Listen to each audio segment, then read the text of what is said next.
Sabe que isso aqui era a sua sala, né? Você lembra? Era a minha sala, tava aqui assim, ó. Minha mesa era aqui.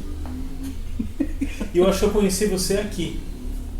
Não foi? Então, a gente nunca chegou a um acordo sobre como se conheceu. Porque na minha cabeça, eu conheci você na Flip. Ah, não, é verdade. Mas você sempre fala que a gente se conheceu aqui. Porque eu sou um imbecil. Não, mas pode ser Porque que seja óbvio verdade. que foi na Flip de 2012. Eu lembro que foi aquela vez que você chegou com o seu carrão. Eu tinha um carro incrível. Velho. Aquele seu carrão. Era velho, mas era incrível. Mas era. O que eu lembro era da gente naquela pousada e você chegando com seu carro e daí acho que o Ricardo apresentando assim. Ah, esse aqui é o André. E eu não te conhecia. A pousada no Jabaquara foi a primeira Flip que eu fui e que eu fiz, né? Foi 2012, né? 2012. Então, foi minha segunda Flip. Tá gravando já, né? Esse que é o problema. O problema é quando eu sei que está gravando. Daí eu me dá um negócio assim, eu fico... Ainda bem que é você, né? É. Mas tudo bem. Ou Vamos pode ser vencer pior a timidez. por ser. Vamos vencer a timidez. Deixa eu ver, tá gravando mesmo? Tá gravando. Tô magra? Não. Botar uma almofadinha aqui assim. Tô magro? Não. Oi, A gente faz assim. Que a gente tá com almofadinha pra esconder a barriga. E daí aparece as coxas. Ah, mas a coxa tudo bem, pelo menos a barriga. Barriga tem que estar negativa, ó. O que é a vaidade? O que é a vaidade? Você estava falando do Felipe Sali, que ficou surpreso de ter que sentar aqui, Agora em vez de falar de vaidade. literatura, falar sobre Deus, hoje você vai falar sobre vaidade. Então, acho que tem vários tipos de vaidade, né? Tem a vaidade intelectual, assim, a vaidade interna, que não é uma vaidade da beleza, né? Que... Vaidade intelectual é essa, assim, que a gente cruza a perninha e fica assim. Essa vaidade que a gente... Que se tem do que você conhece, do seu conhecimento, que eu acho que todo mundo tem, todo mundo, né, gosta de colocar... Eu acho que vaidade é colocar pra fora o que está dentro de você, vou falar isso. E daí, intelectualmente falando, é quando você tem conhecimento e coisas que você aprendeu e você fala, né? Então você fala sobre aquilo. Então aquilo é uma... Você se expõe e dá aquela, né? É uma vaidade boa, aquela coisa. Abre o rabo. Exatamente. Agora, tem a vaidade da beleza. beleza. Eu tô me referindo a pavões. Vamos deixar bem claro. Pavão. A gente tá aí, né, num final de semana bem colorido, você fala isso. Eu juro que eu não pensei. Eu pensei, mas tentei não rir. E tem a vaidade da beleza, que é a mesma coisa. Eu acho que a gente expressa, né, essa coisa da vaidade, de se mostrar, eu acho que tem muito a ver com como a gente se sente. Quando a gente tá mal, eu acho difícil a gente ter muita vaidade, né? A gente fica mais pra baixo, né? Não quer tanto. Mas quando a gente tá bem, a gente tenta colocar isso de alguma forma. Então tem essa vaidade muito falada para as mulheres, principalmente, né? Hoje em dia, coitado dos homens também tiveram que entrar nessa. Essa era uma coisa boa para os homens antigamente, porque eles não precisavam ser vaidosos, né? Agora eles precisam. E que pode ser... Precisa, né? Porque a concorrência hoje pro homem também é grande. A mulher também, que é um cara, certo, assim, né? Sarado, brincadeira. Mas o que eu tô falando é que o homem hoje também entrou nessa, né? Antigamente eu acho que não tinha tanto. Que isso tudo é super saudável. Se é uma coisa que tá dentro de você e você expressar isso, eu acho super saudável. Eu acho que a vaidade, ela é permissiva quando ela vem de fora pra dentro, né? Então é uma coisa que a sociedade impõe, que você tem que ser desse jeito, você tem que ser vaidoso, você tem que se cuidar desse jeito, você tem que ser desse jeito, e até intelectualmente falando também, que você tem que saber isso, se você não souber isso, você é burro, e daí você tenta expressar isso e não é seu, né? Então a vaidade que todo mundo tem é muito saudável, e eu acho que a gente tem que expressar mesmo. Essa vaidade da beleza, de estar dentro de um padrão, de uma coisa assim... É mais com relação ao padrão que eu tô querendo dizer. Eu acho, foi muito tempo... Na verdade, eu acho que eu nunca tive. Quando eu olho pra trás, assim, tem uma cena que eu lembro muito bem quando eu era adolescente e eu estudava numa escola que depois da educação física todo mundo tomava banho, tudo. E eu lembro que uma vez eu tava me trocando, eu devia ter uns 14, 15 anos, e uma menina chegou pra mim e falou assim: nossa, você não tem vergonha de ter tanta celulite? Eu nunca tinha reparado que eu tinha celulite, né? Isso nunca foi parte do meu universo. eu fui criada numa família que essa questão de vaidade, ela não existia muito, né? A minha mãe hoje, eu acho que ela é uma pessoa vaidosa no bom sentido, né? Assim, ela se veste super bem, tá sempre arrumada, mas eu não cresci com isso. Eu não cresci indo em salão de beleza com a minha mãe, essas coisas, eu não tive. Então isso não fazia parte do meu universo. Então, eu acho que eu nunca tive, mas você vai crescendo e daí você vai sendo bombardeado pelas coisas, né, pela sociedade. Então eu lembro de uma época que eu tinha vergonha de botar bermuda, porque sei lá de onde eu tirei que minha perna era grossa. Hoje que minha perna é grossa, cheia de celulite, eu fico com ela pra fora. Só não vim aqui porque eu sei que tem um concurso aí das pernas, né? Não quis participar. Então, ou eu vim de calça. Mas eu tenho o famoso joelho juvenal, né? Tudo isso, né? Mas então eu acho que é isso. E depois de realmente adulta, e que é isso, né? Você é bombardeado, você tem uma educação e você vai crescendo e internalizando essas coisas. Eu acho que eu cheguei num ponto que eu sei exatamente o que eu sou e eu posso dizer mesmo que eu aceito o que eu sou, que é quando você não luta mais, assim, é isso, é o que eu tenho, são 44 anos, eu não vou ficar gastando meu tempo, uma energia numa coisa que pra mim não faz sentido, que pra mim não me satisfaz, porque quando eu tava magra, eu não me via magra. Quando eu tava gorda, eu não me via gorda. Então, gente, vamos viver, né? Então não faz muito sentido gastar essa energia. Nesse sentido, eu tenho duas coisas pra te falar. Uma, eu também aceito você do jeito que você é. Obrigada, fico feliz. E a segunda é que eu não fiz aquela introdução da entrevista. Olha que maravilhoso. Porque a gente já tá conversando desde as 8h30 da manhã na padaria.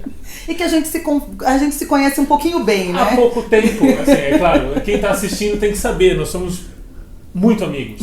Então, isso compromete completamente o fator jornalístico da entrevista, se é que há nesse programa, que é muito mais um bate-papo solto.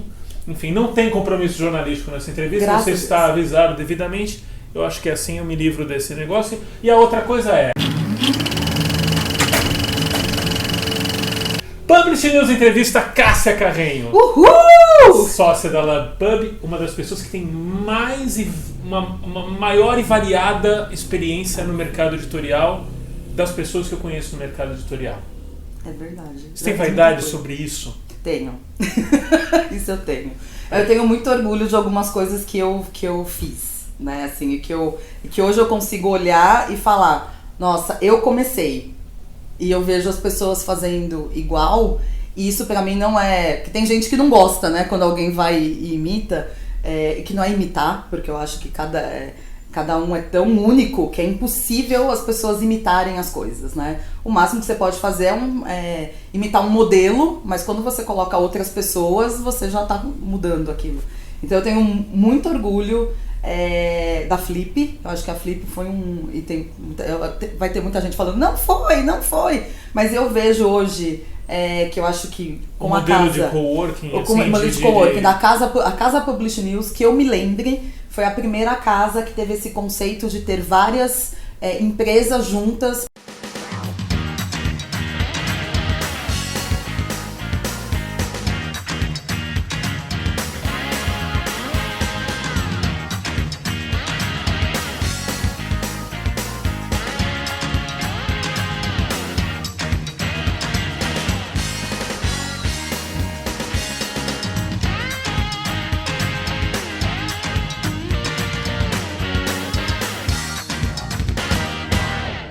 O Publish News já vem a Flip já há alguns anos, mas a gente nunca teve uma casa Publish News. E esse conceito nasceu exatamente disso, de ser muito caro você conseguir fazer uma coisa sozinho. Então algumas editoras conseguiam, investiam nisso porque os autores iam, mas uma empresa ou uma pessoa que não tem nada a ver com a Flip... com a Flip, eu ia falar Flip original, com a Flip, meu Deus, faltou até a palavra. A própria. A própria Flip é muito caro, não vale a pena, porque você não vende, enfim, é um investimento em marca e numa programação.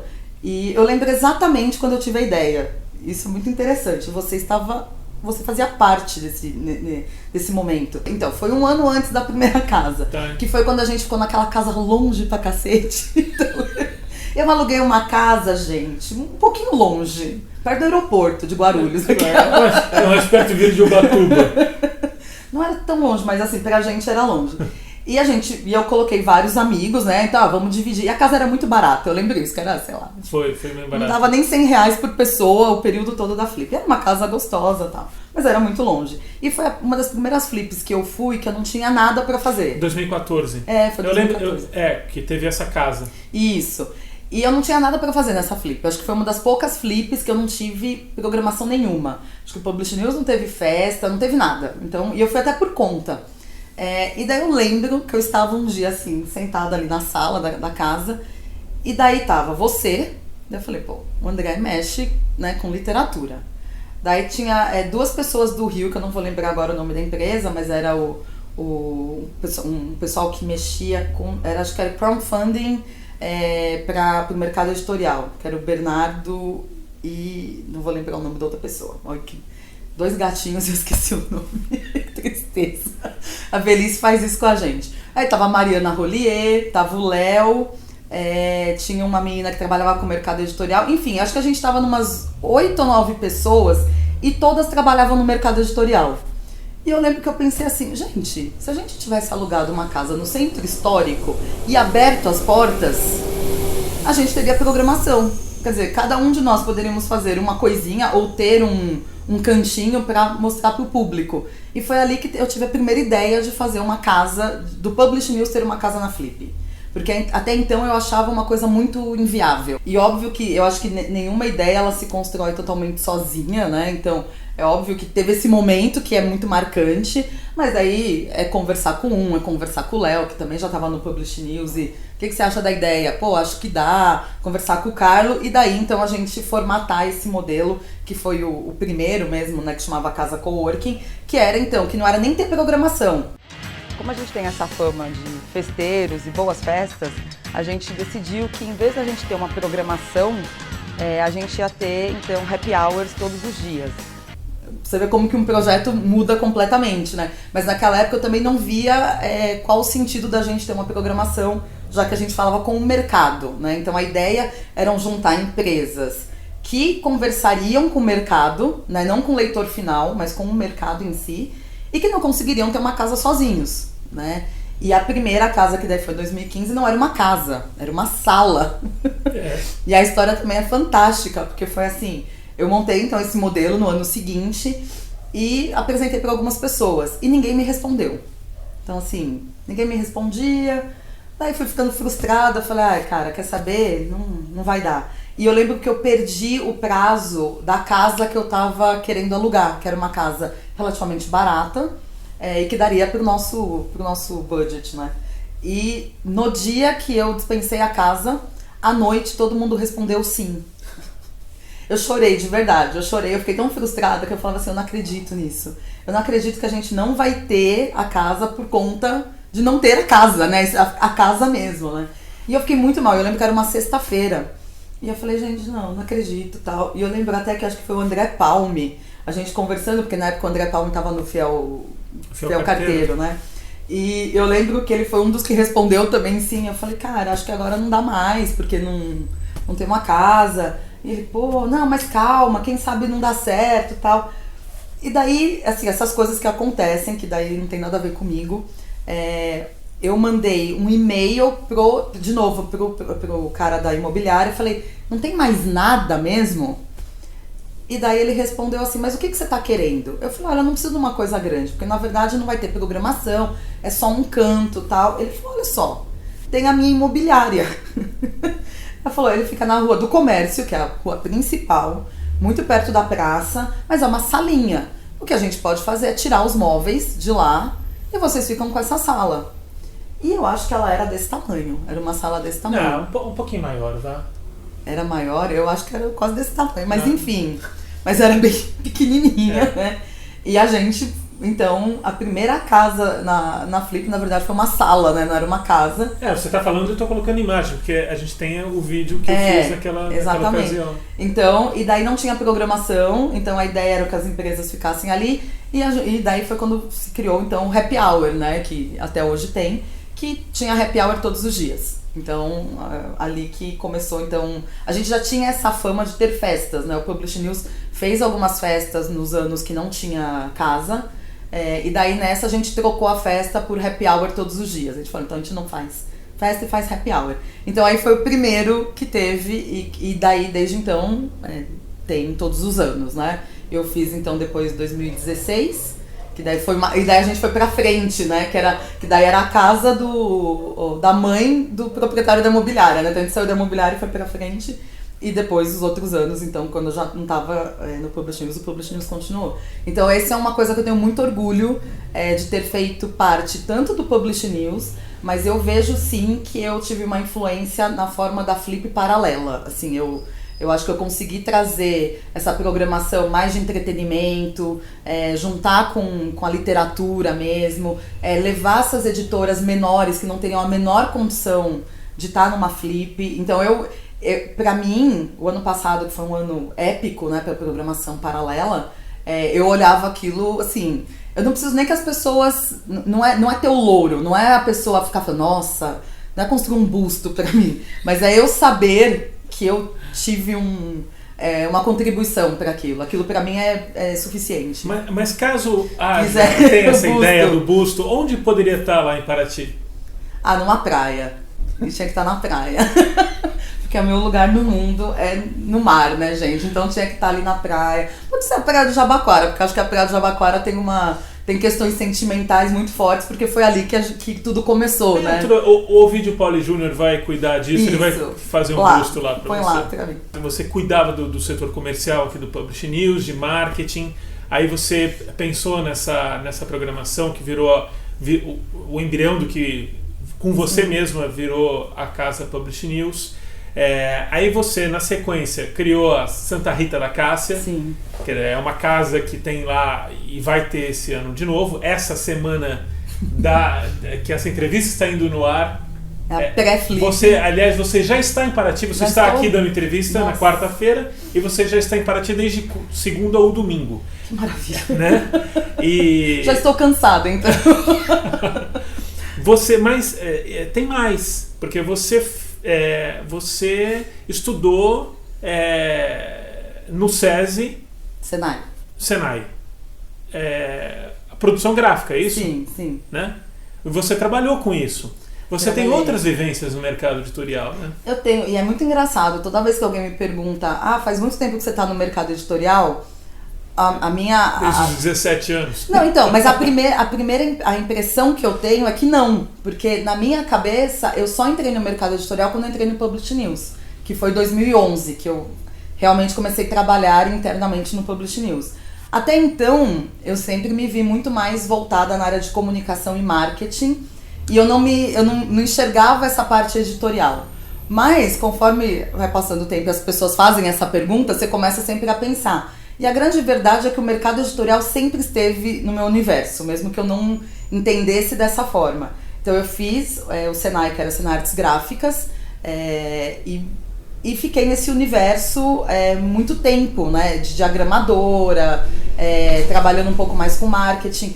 Mas o meu primeiro emprego pra valer mesmo, depois de estágio, foi numa editora. Então já, assim, por mais que eu fale, não, eu só tô há 7 anos, 8, sei lá, 2011, né, que eu vim pro Publish News, então 8 anos, eu sempre estive inserida, só que sem perceber, né? Então, meu primeiro trabalho foi na editora Mundo Cristão, e eu era diagramadora de livros, né? E até hoje, quando alguém fala que diagrama livro, eu quase beijo o pé da pessoa, porque é um trabalho insano, né? Assim, emendas que não tem fim, né? Vai e volta de revisão, é terrível. E cheguei a fazer algumas capas lá. E lá eu fiquei, acho que eu cheguei a ficar 1 ano e meio, mais ou menos. E quando eu saí de lá, eu fiquei um tempo num limbo, né, assim, sem trabalhar em nenhum lugar fixo, e daí eu fazia de tudo um pouco, né, dava aula de inglês, daí redigia contrato para advogado, né, diagramava, ganhava uma grana preta com isso. Gente, é uma coisa, melhor emprego do mundo esse. E fui indo até que eu fui parar numa ONG que eu entrei fazendo diagramação. Então era isso, eu fazia diagramação de campanhas e tal. E saí de lá depois de uns 7 anos como gerente de comunicação, que é uma ONG internacional, que tem uma filial aqui no Brasil. E lá eu não era a editora da revista, mas eu era responsável pela revista, porque a revista estava dentro do meu departamento, que era comunicação e marketing. Então, de novo, trabalhando com texto. E a segunda coisa que aconteceu foi que depois que eu comecei a diagramar essas cartas, que a gente chamava carta de levantamento de fundos, né, para conseguir dinheiro para as campanhas, eu comecei a redigir as cartas. Então eu era ghostwriting, eu brinco que eu era ghostwriting de cartas, porque quem assinava era o diretor executivo, né? Então eu passei por esse universo que é muito parecido com o mercado editorial, né? Que é um mercado que não tem dinheiro, não tem dinheiro, é muito difícil você renovar, porque é todo mundo muito... No caso do mercado editorial, tem muita gente há muito tempo no mercado editorial, e no caso de ONG não tem dono. Trabalhar num lugar que não tem dono é muito complicado, né? Porque quem acha que é o dono, acabou, né? Ele é o dono. E daí ele sempre fez daquele jeito, ele vai fazer sempre daquele jeito. Então, esse foi um período que eu saí do mercado editorial, né? Que eu não estava ainda no mercado, mas que eu estava... É engraçado, né? Mas o editorial estava sempre ali muito próximo, eu que não percebi. Eu editei 2 livros quando eu estava nessa ONG. Então, assim, de novo, eu não era editora de texto, mas eu que produzi realmente o livro, aprovava a capa, tudo isso. Mas se você me perguntasse isso, sei lá, há 3 anos atrás, eu ia falar que eu só entrei no mercado editorial quando eu vim pro Publish News. É engraçado isso, né? Me parece que existe uma praça central assim do mercado editorial. Sim. Que é meio lotadinha, assim, que todo mundo se encontra, mas tem uma periferia enorme do mercado editorial, né? Exatamente. E daí a gente só se você tá sempre na periferia, provavelmente você vai falar que você tá no mercado editorial. Mas você e tá fazendo. E tá fazendo. Agora, você só vai perceber isso quando você chega no centrinho, né? Que você fala. Essa imagem faz sentido pra você? Faz isso mesmo. E tem muita coisa acontecendo aí fora. O mercado editorial, ele tá em todas as empresas, né? Todas as empresas produzem conteúdo. Qualquer empresa produz conteúdo hoje, né? Para você vender alguma coisa, você tem que produzir conteúdo. E o editorial é isso, é produção de conteúdo. Eu enxergo hoje, eu não acho que ninguém mais é autor, eu acho que as pessoas são produtoras de conteúdo, e é isso, esse é sei lá, acho que é o futuro, é pensar como produção de conteúdo. E isso está em todos os lugares, né? Então, é um mercado, se a gente pensar assim, é um mercado que está é uma profissão ou um trabalho que tem em qualquer empresa, né? Um boteco, você pode produzir conteúdo, né? Essa que é a verdade. Então é interessante isso, porque tem muita coisa, mas a gente fica conteúdo centrado... alcoólico. Também, que é importante. Para todo produtor de conteúdo tem que ter uma dose ali. Mas é interessante pensar que às vezes a gente não dá valor para todo esse periférico, né? E a gente só dá valor realmente pro livro, né? Assim, para o produto livro, né? Aquele projeto. E não para tudo que se produz. Então tem muita coisa sendo produzida, né? Mas se der mais atenção, vou problematizar um pouco. Sempre. O que Argolo faz na minha vida? Só problematiza. Não, é porque se o mercado atual agarra esse pensamento mesmo da produção de conteúdo, tem várias pessoas que defendem essa linha, ele expande, né? Ele cresce, ele tem mais potencial, né? de ter mais força. Mas, ao mesmo tempo, não perderia o foco no livro, que é a raiz da coisa? Ou pode perder esse foco, tudo bem? Pra mim pode perder esse foco, porque o livro em si, pra mim, o livro é só uma forma, é um formato.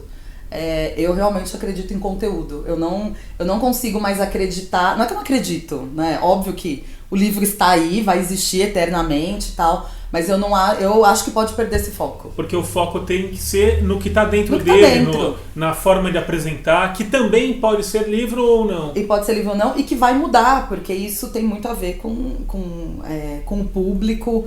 E tudo bem você ter o formato livro, porque vai ter sempre um público que vai querer aquele formato livro, né? Não tem problema nenhum. Mas a gente ficar só nesse foco, eu acho que primeiro que você perde oportunidades, né, em outros ambientes, nesse periférico, e para os profissionais que trabalham no mercado editorial, tem tanta oportunidade, né? Tem outras oportunidades, não é só no livro, né? E trazer a experiência. E talvez uma coisa muito bacana é que você levar a experiência do... vamos imaginar, ok, o mercado editorial ainda tem essa força no livro. Não estou em nenhum momento falando que ainda não tem, ele tem. Levar essa experiência para esses outros mundos é incrível, né? Então você trazer talvez uma seriedade maior numa edição, imagina pode parecer uma coisa muito idiota, gente, mas assim, imagina um jornal interno de uma grande empresa. Você levar a seriedade de uma edição, levar essa questão de storytelling, né? Como que você conta uma história. Eu sempre tenho uma aula lá na LabPub que a gente dá, quem dá a Luciana Fraqueta, da Aleph, e eu nunca vou esquecer ela falando isso, né? Que a coisa mais importante na comunicação é a história que você tem para contar, porque a sua história é única, né? Então, quando você para pensar que cada empresa tem uma história e você pensa, num jornalzinho ou numa newsletter para os funcionários, imagina você levar a história, o quanto que você não pode engajar esses funcionários, né? Então isso que eu acho interessante, quando você tira o foco, você consegue levar, né? Você abre e você consegue levar toda essa experiência do livro, da literatura, para outras produções de conteúdo que é interessante também, né? E também você se abre para o contrário, que isso também é importante. A gente saber que existem outras formas de se contar história, existem outros formatos, que os formatos mudam, né? Você que trabalha com vídeo provavelmente percebe isso, né? Antigamente você tinha uma edição dos vídeos, né? E tinha um fade e não sei o que. Hoje em dia é tudo pronto. Então, mas olha que interessante. Não, mas se vai assim mesmo, tem uma estética. Tem, e olha que interessante, o conteúdo tá lá, né? Assim, ninguém deixou de contar uma coisa por conta daquilo. E é muito engraçado que uma vez eu tava fazendo um vídeo, era exatamente assim, porque eu aprendi a editar recentemente, né? E obviamente tudo corte seco, né? Não tem, de vez em quando eu coloco um fade, assim, mas fico, nossa, coisa feia, né? E daí eu tava conversando com duas pessoas, uma bem mais velha, e ele olhou e falou assim, mas fica meio estranho, né? E quando eu mostrei pra um cara super jovem, é normal, né? E isso, quem trouxe essa linguagem? Os youtubers. Eles trouxeram essa linguagem. E olha que bacana você não precisar de um super equipamento para você fazer um conteúdo. Eu acho isso incrível mesmo, assim, é uma coisa que eu falo, caramba, eu consigo. Qualquer um pode falar e escrever. Tem um lado ruim, vai ter gente que vai falar, nossa, qualquer um. Pois eu só acho positivo, porque eu acho que qualquer um tem que ter acesso e poder produzir conteúdo. Olha, esse qualquer um aqui tá aceitando patrocínios aqui no ombro. Não ia ficar legal? Ia ficar bonito. LabPub. Eu não tô ensinando nada. Cássia, vou beber água. Vai tomar água. Vou beber água. É bom. Deixa eu ver aqui. Ó. Tem que ficar hidratada. Preciso fazer mais pergunta rápido, senão... Vai me tudo. E daí, você tem essa trajetória muito louca e muito completa, que te dá uma visão muito panorâmica das possibilidades do mercado editorial. Você fez tudo isso com 3 filhos. Com 3 filhos. Graças a Deus, tudo já crescido agora. E chegou no ramo que mistura educação com o mercado editorial. Pois é. Você e o André criaram a LabPub. Sim. Conta quem é o André, quem é a LabPub e quem é você nesse novo lugar. Então, a LabPub ela surgiu num momento assim, que tanto eu quanto o André Castro, a gente estava saindo dos seus empregos, eu estava num limbo, não um limbo totalmente, mas eu tinha saído do Publish News e tava investindo na produção de eventos, né? Foi quando eu criei a empresa Santa Rita da Cássia, e fazia pão, né? Tinha o pão, porque eu sou padeira, é verdade essa história. Então eu misturava tudo isso. Eu sei, eu comi essa história, boa? Você comia, é boa essa história, né? Storytelling é bom. E eu comecei a trabalhar nesse mercado como mediadora de cursos EAD. E foi muito interessante, porque quando me chamaram para isso, eu falei, oi, o quê? EAD, pelo amor de Deus, odeio. Mas você é uma boa entrevistadora. Mas eu não acredito. Eu não sou público de EAD. E eu falo isso abertamente, apesar de eu vender, eu não sou público de EAD. E eu acredito que de novo, estamos falando de conteúdo, né? Então, cada formato atinge pessoas diferentes. Então, não é um formato que eu falo, nossa, vou fazer um curso EAD. Você nunca vai me ouvir falar essa palavra, né? Se eu tiver que fazer um curso EAD, eu vou falar, ai meu Deus, será que eu vou conseguir, né? Por várias questões. E daí quando o André me chamou e eu falei, não, EAD, pelo amor de Deus, isso aí não vai dar certo. E daí ele falou uma frase muito legal, ele falou, porque você está comparando coisas que não se comparam. Você não pode comparar o EAD ao presencial. Você tem que comparar o EAD a nada. Porque o EAD, muitas vezes, é a única opção para aquela pessoa. Então, ou a pessoa não tem acesso porque mora em lugares que não tem, ou ela mora numa cidade gigante como São Paulo, sai às 8 do trabalho, impossível ela fazer um curso à noite. Simples, né? Então, assim, o EAD, eu acho que ele veio...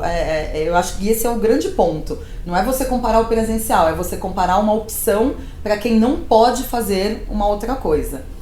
E se a gente pensar nas novas gerações aí, no pessoal que já nasceu digital, para eles o EAD é a coisa mais normal que existe.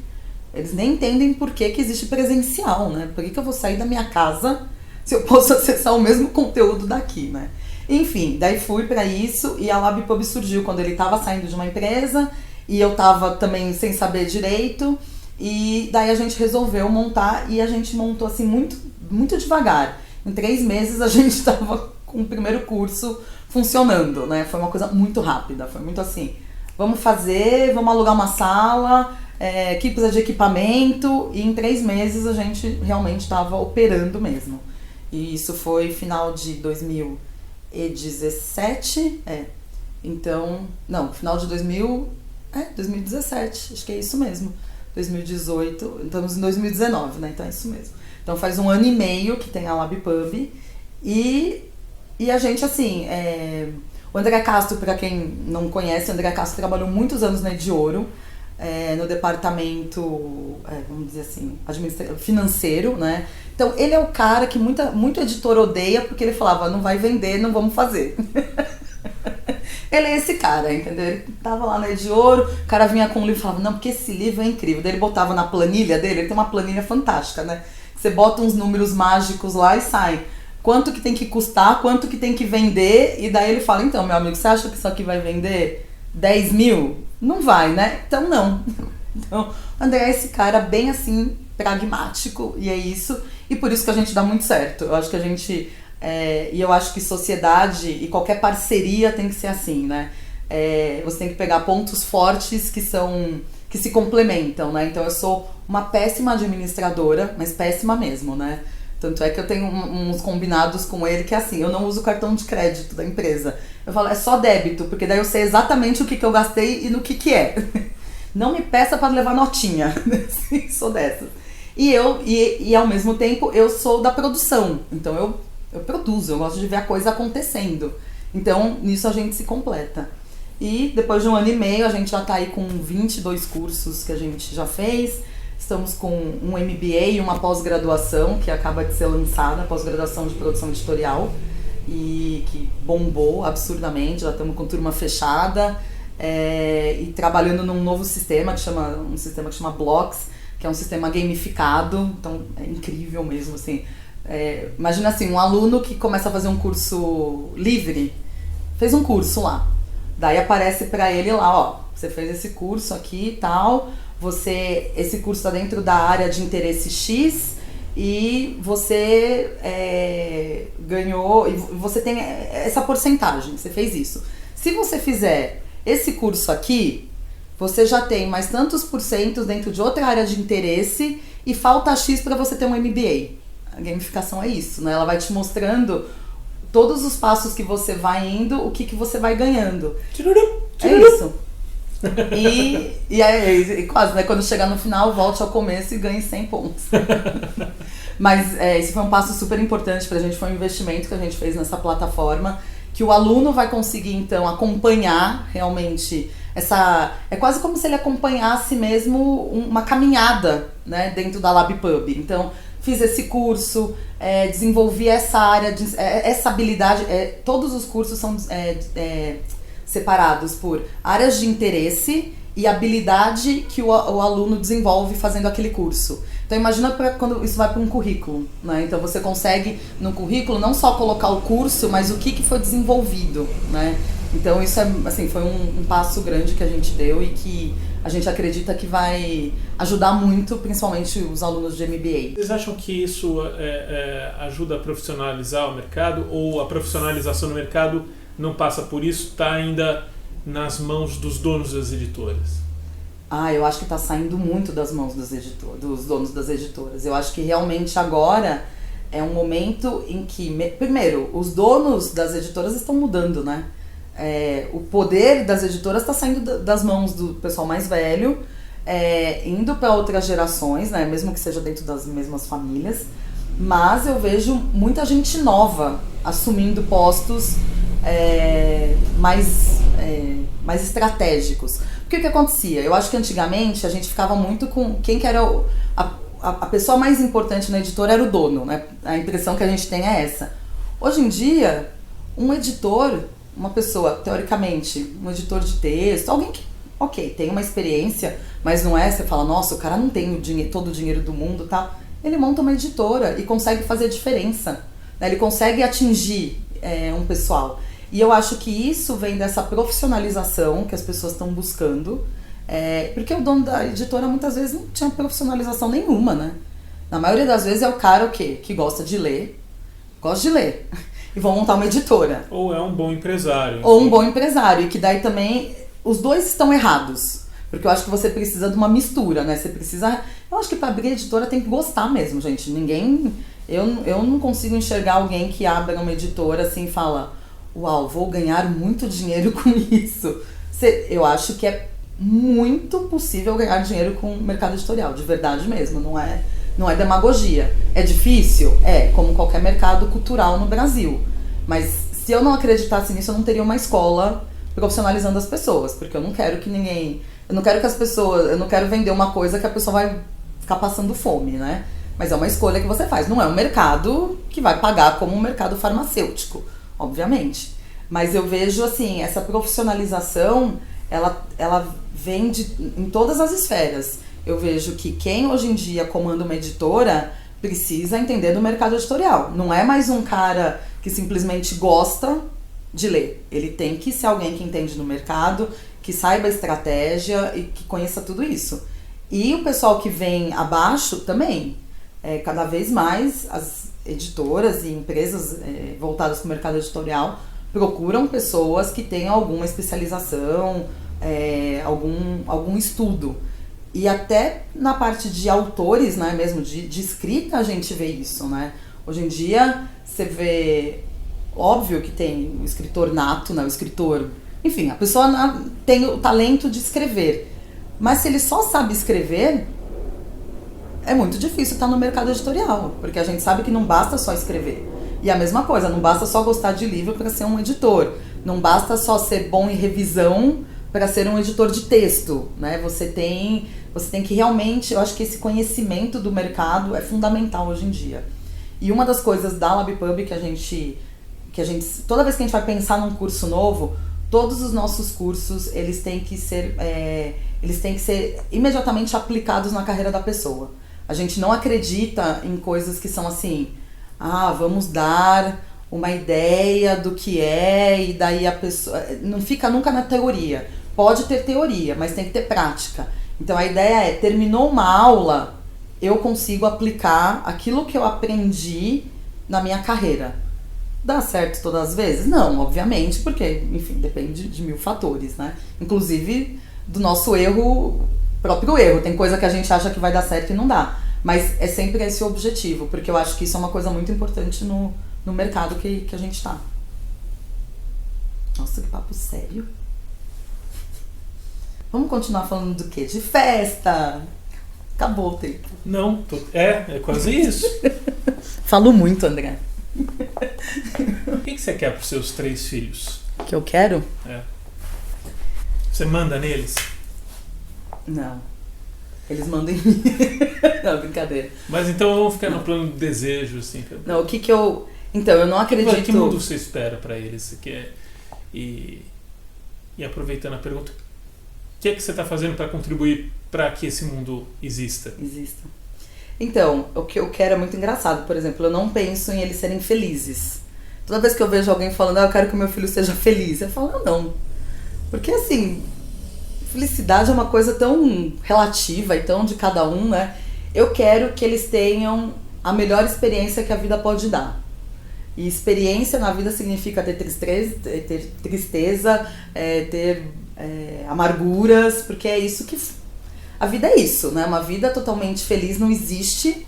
E eu acho que quem vive assim ou tá só tomando remédio, né? Ou tá totalmente fora da realidade, ou tá no hospício. Uma das duas coisas.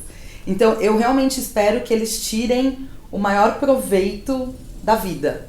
Então, é viver essa coisa em abundância, né? É viver tudo que você decide fazer, que você tire proveito daquilo, né? Então, eu acho que a palavra experiência, para mim, é sempre muito forte. Que eu acho que a experiência é o que o ser humano busca. A gente busca experiências. Experiências nos relacionamentos, no seu trabalho, em tudo é uma experiência. Então, é isso que eu espero para eles. A minha contribuição no sentido para eles, eu acho que eu sou uma pessoa que eu... Para você ter experiência, voltando, para você ter experiência, você tem que se conhecer muito, né? Para você tirar o máximo daquela experiência. Então, uma coisa aqui em casa é uma fala minha desde que eles eram muito pequenos, que é assim: você não pode ser você o tempo todo em todos os lugares. Isso é um fato, ninguém pode. Eu tô falando aqui, obviamente, que eu não sou eu totalmente, né? E dificilmente num ambiente público a gente vai ser quem nós somos mesmo. Mas na minha casa eu falo pros três: aqui vocês podem ser vocês. Então assim, o que eu acho que é muito importante é você construir um ambiente em que os filhos enxerguem o lar como um lugar que eles possam ser quem eles são, independente do que eles são, né?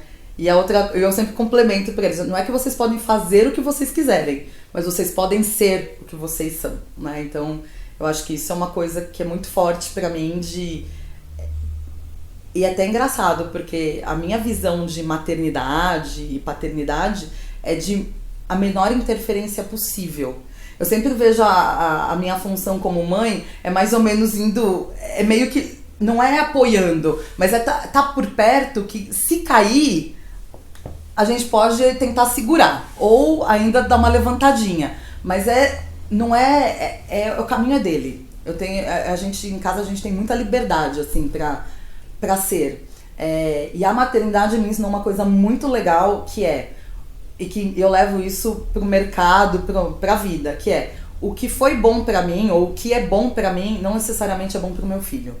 E saber conviver com isso, saber conviver num ambiente que a pessoa tá num lugar que eu não concordo, mas ele tá porque aquilo faz sentido pra ele.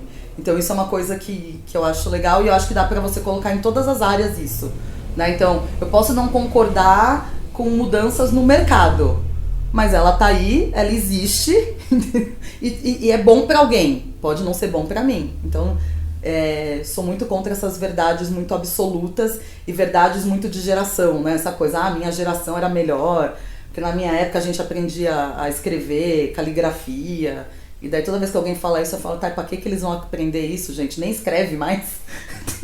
É tudo no celular, é sobrevivência, né? Ninguém precisa mais... Gente, é um idiota, né?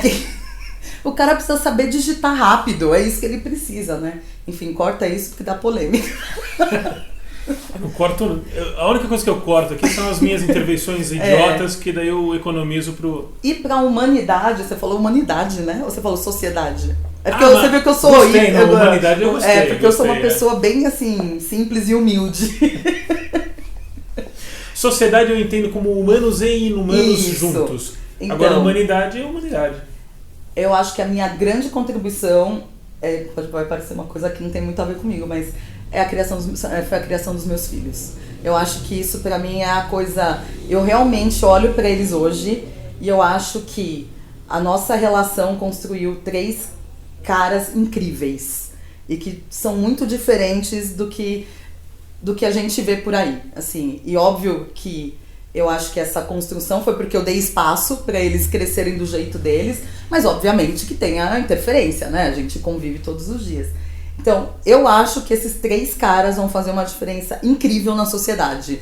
De verdade. E que não tem nada a ver comigo, né? Tem a ver com a relação que eu tive com eles. Mas eu acho que e tem um detalhe, você sabe dessa história, mas eu nunca quis ser mãe. Não era uma coisa que eu falava, nossa, quero ser mãe. Sempre pensei, se eu casasse com alguém que não quisesse ser pai, não ia ter. Tive só 3, né? Imagine se quisesse. E eu realmente acho que eu tenho embora a maternidade pra mim é um papel, eu não sou mãe o tempo todo, eles não são minha prioridade o tempo todo, a minha vida é muito separada, né? O que é ser mãe, o que é ser outras coisas. Mas eu acho que, cara, essa função maternal que eu consegui ter com eles é uma das coisas mais incríveis e eu vejo como um bem para a sociedade mesmo. Você falou que a gente estava com um papo muito sério, mas eu tinha essa ambição mesmo nesse papo com você, porque a Cássia que sorri, que faz festa, muita gente conhece e tal. O Léo, eu acho que eu coloco você e o Léo, que são meus 2 grandes amigos, que nessa nova fase da vida, faz 7, 8 anos. É que pra gente nessa fase 7 anos dura o quê? Igual vida de cachorro, né? Eu li que é mais difícil fazer amigos depois dos 35. Pô, tive uma sorte grande. Olha só, conseguimos. Mas trazer você ou o Leonardo Neto para falarem um pouco mais seriamente de como vocês veem o mundo, eu acho que é uma grande contribuição, uma pequena contribuição né? Que é grande por causa disso. Agora, quer conhecer a palhaça da Cássia, e vai na cerveja que ela tá lá. Aqui a gente trouxe uma pensadora. Pensadora. Vocês acham o quê? Que eu só faço festa, né? Que eu sou fútil? Não, gente, sou mais do que isso. Agora eu quero meu presente. Ah, você quer seu presente? Eu tô pensando aí, porque eu trouxe 2, né? Eu tô pensando qual que eu vou dar. Você viu o museu aqui atrás, né? Eu vi. Elas assim, ó. Faz assim, esconde. Olha só o que eu trouxe. É um copinho de cachaça. Porque tem a ver com várias coisas, né? Primeiro acho que tem a ver com a Flip e tem a coisa da cachaça, né? Então eu acho que é uma marca muito forte que eu criei com a Flip. Tem ano que quando eu falo que eu não vou fazer, porque todo ano eu falo que eu não vou fazer, né? Fala, não, esse negócio dá muito trabalho, aquelas pedras malditas, não sei o que, manda asfaltar tudo. Daí todo mundo fala assim, mas não existe Flip sem Cássia e tal. Verdade, gente. Mas eu também, quando vai chegando perto, se eu não faço, eu acho que se tiver uma Flip que eu não fizer, que vai acontecer, obviamente, eu vou ficar muito triste. Vão cancelar a Flip, óbvio, tá combinado já. Falo, não. Mas aí tem esse copo de cachaça, que não veio da Flip, isso é uma coisa interessante, só que veio de Minas, de algum evento literário. A gente já foi pra Ouro Preto junto. Eu acho que foi de lá que eu trouxe isso aqui. Eu também acho. Acho que foi de lá. E eu acho que tem essa coisa de festa, né, de fazer festa e bebida, cercar a vida, eu acho que tem muito a ver com brindar a vida, né, brindar as amizades. Então eu trouxe uma coisa que também celebra a nossa amizade, né, então que a gente brinde por muitos anos. Eu não tomo muita cachaça, ele é cachaceiro. Brincadeira. Só que veio vazio. É porque é muito cedo, vocês marcam as coisas muito cedo. Mas aí é pra lembrar enfim, das festas e festivais, que a gente já foi em bastante coisa, né, até. Já fomos até pra Maceió. Nossa, eu tenho os registros do trabalho, as fotinhos que a Cássia fez. Maceió é legal porque o André ficou trabalhando e eu fiquei na praia, foi ótimo. É bom fazer evento com ele, que é isso, porque ele é muito certinho, né? Eu falava, André, já deu, vou pra praia.